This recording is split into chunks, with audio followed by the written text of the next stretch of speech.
The best guitars come from trees about 800 years old, trees with enough rings in their trunks to provide wood with a tight and straight grain, wood flexible enough to vibrate, yet strong enough to withstand the pull of the guitar strings.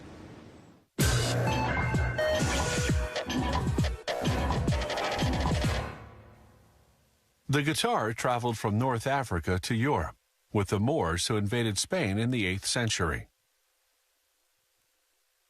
In time, the guitar became the signature instrument of Spanish flamenco music and the trademark of the singing cowboy.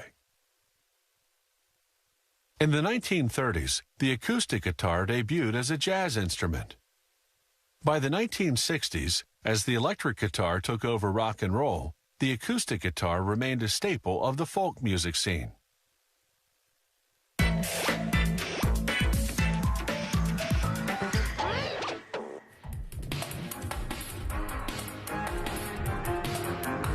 They use spruce or cedar because those woods are lightweight and vibrate well. Using a 30-ton press that works like a cookie cutter, they punch out the shape of the guitar. The size of a sound hole affects how the guitar will sound. The larger the hole, the more treble. The smaller the hole, the more bass. Then they glue on a wood inlay decoration called a rosette. Next, they make the sides of the guitar. They first immerse wood pieces in boiling water for about 15 seconds.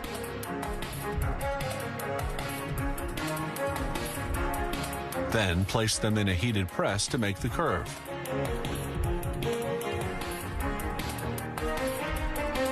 The press applies heat from both the top and the bottom for about a minute.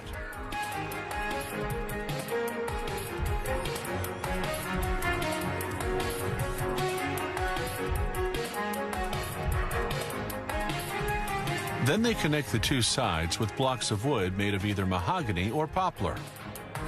One is glued and clamped at the bottom, the other at the top.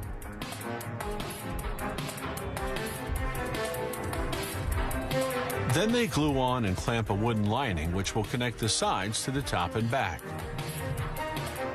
Those little cuts give it flexibility around the curves. Then, with a hand router, they carefully notch the lining to receive 4 wooden braces to support the back of the guitar.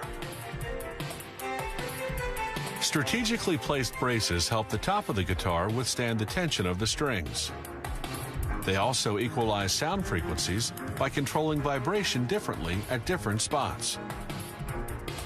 After a vacuum press makes the bracing adhere evenly, they glue on the top and bottom.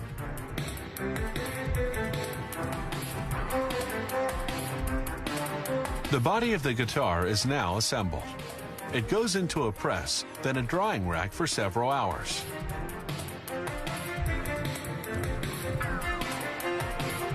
Next, they glue on a plastic binding to protect the guitar's edges.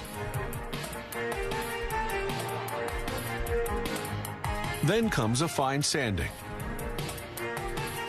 Next, a machine with a special sensor measures the precise angle at which the body and neck of the guitar will later be attached.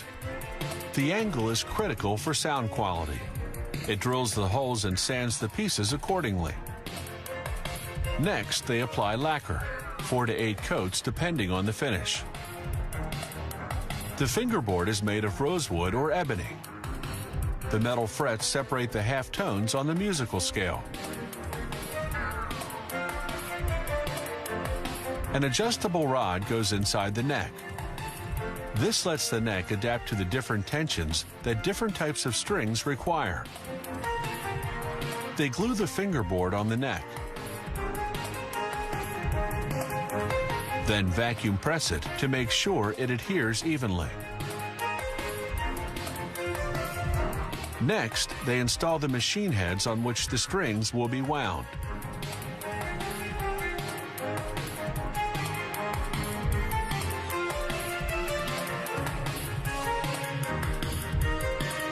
The rod in the neck slips into a groove on the body. The neck is then bolted and clamped until the glue dries.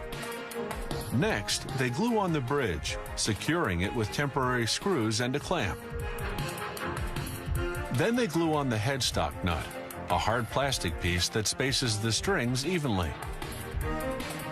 Next comes the saddle, then the bridge pins, which lock the strings in the bridge. Finally, they string the guitar using an electric winder. Because of all the glue drying time, it takes 3 weeks to make a guitar. The wood will become suppler the more the guitar is played. So as the guitar ages, the better it will sound.